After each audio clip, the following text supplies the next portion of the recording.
waxaan nahay dadkii ka dhiidhiyey oo u istaagay in ay ummadda shacabka iyo tiinta ay aruursanayaan ka badbaadiyaan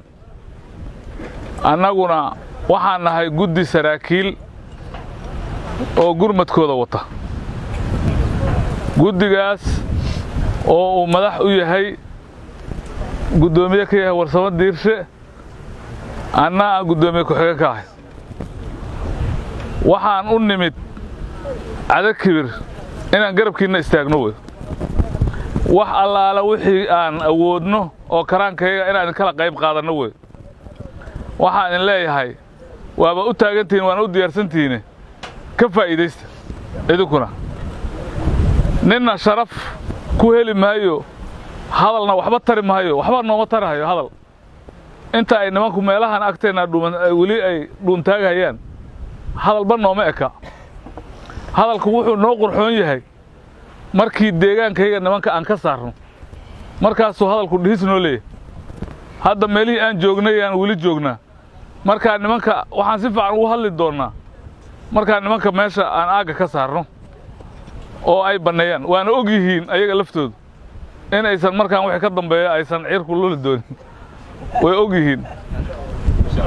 idinkana culummada idinla hadashay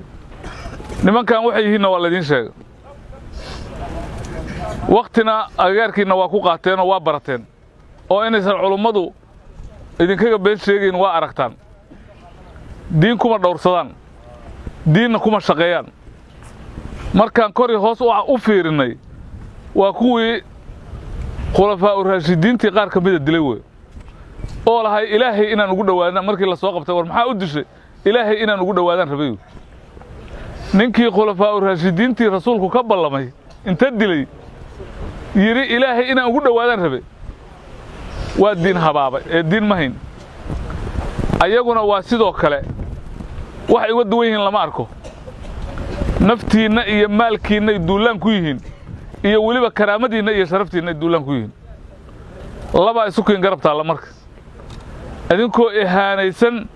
oo ay idinka kor mareen oo waxay rabaan idinka samaystaan inaad carradan si xun u joogtaan idinkoo sharaf leh kiina nool inuu sharaf iyo cisi ku noolaado labadaas isu keena garab taal ma wax kala jira dadka hadalka laga dhihi og yahaana laakiin waa xanaaqsana intaasaa igu kaliftay inaan labada eray idin idhaahdo sidaas daraaddeed nimanka aan iska dhicinno waa naga liitaan meelo fogfog bay ka yimaadeen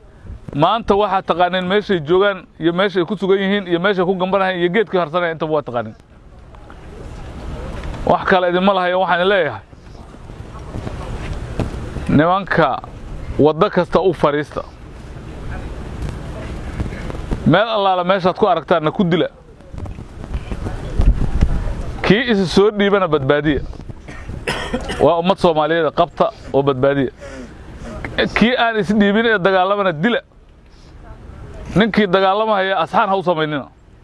deegaankiinana ka badbaadsada oo ka cayriya annaguna garabkiinana